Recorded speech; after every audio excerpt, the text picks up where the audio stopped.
Hello everyone, and welcome to Victoria's Cantina. Today we're having a look at the Hasbro Star Wars Saga Legends 2014 Boba Fett. Have a look at the packaging.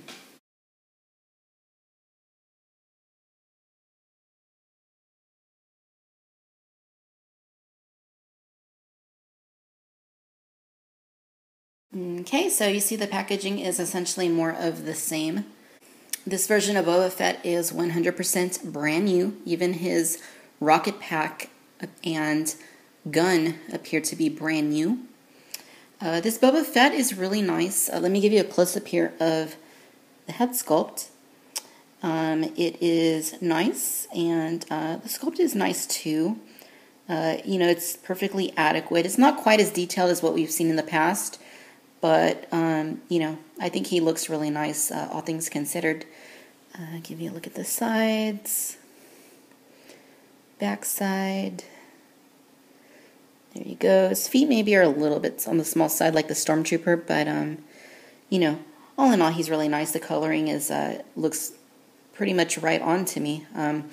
The color of the helmet, the greens, and then the jumpsuit are kind of nice.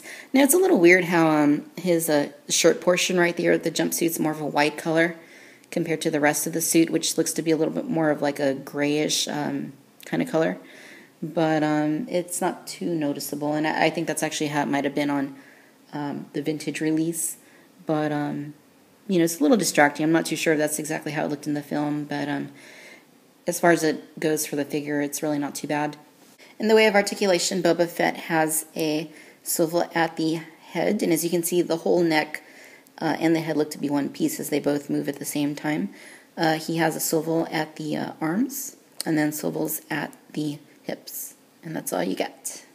Boba has a removable jetpack. It actually comes off of his back when you get it, and as you can see, it's on there pretty good, which is a good thing because in previous releases it was pretty easy for these to fall off. Now, what makes this rocket pack a little bit different is that the peg is nice and long compared to others. Let me show you real quick the one off the vintage Boba Fett. As you can see, the peg on there is pretty short, whereas the Saga Legends is pretty long. That way it doesn't fall out, so very nice on the part of Hasbro. And as you can see, the Saga Legends one's also slightly larger. Boba Fett comes with his signature blaster rifle. I think this is actually the one from Return of the Jedi. Of course, the coloring of this particular Boba Fett is based off Empire Strikes Back, so it's a little strange why they gave him this gun instead, but hey, it works.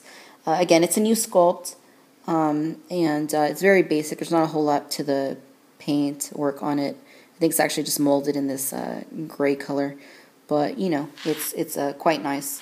Now, when he came out of the package, Boba actually had his gun there on his shoulder like that, which is really nice. It's a really good fit. It's perfect for, just having there on his shoulder.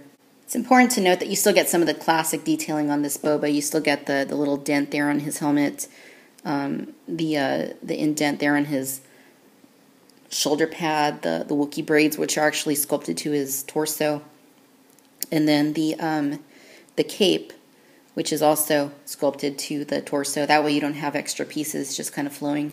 I actually rather like the way they went about doing that. Now, Boba is a little slightly back heavy due to the larger rocket pack. As such, you're going to want to hunch him over just a little bit. That way he doesn't tip over. Back in 2012, Hasbro treated us to what I think was one of the best Boba Fetts they ever came out with, if not the best at that point in time.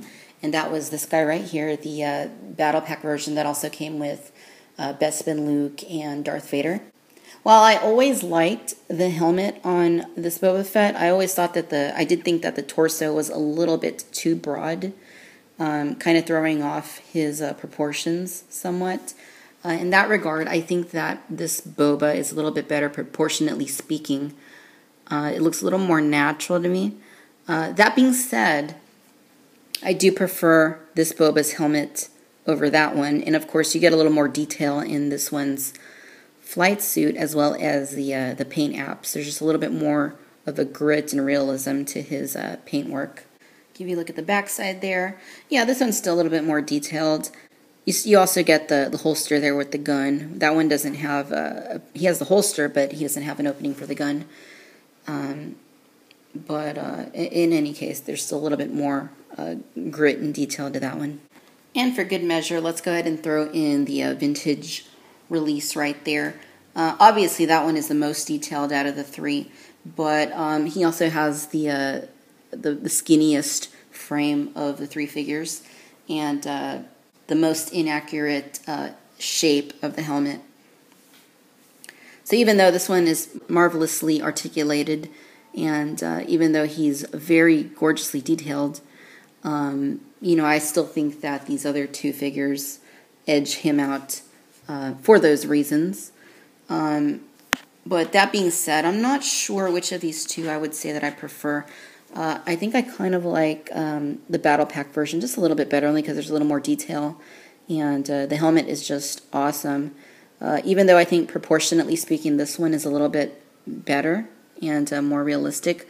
I still think I'm going to say that the Battle Pack version from the Bespin set is the ultimate Boba Fett that Hasbro has come out with so far. So there you have it. There's the Star Wars Hasbro Saga Legends 2014 Boba Fett. You have the Boba Fett that came in the 2012 Bespin Battle Pack with Vader and Luke. You can pass on this figure. He's very nice, and I love the fact that the Wookiee scalps and the cape are sculpted to his torso, even though the cape isn't that long. I also love the fact that the rocket pack has a nice long peg, that way it doesn't fall out whatsoever. But I still think that the Bespin Battle Pack version edges this one out ever so slightly. So really you can't go wrong with either figure. If you have the Battle Pack one, stick with that. If you don't have it, for $6, I think this is a good alternative. As always, thanks for watching Victoria's Cantina. Till next time, bye-bye.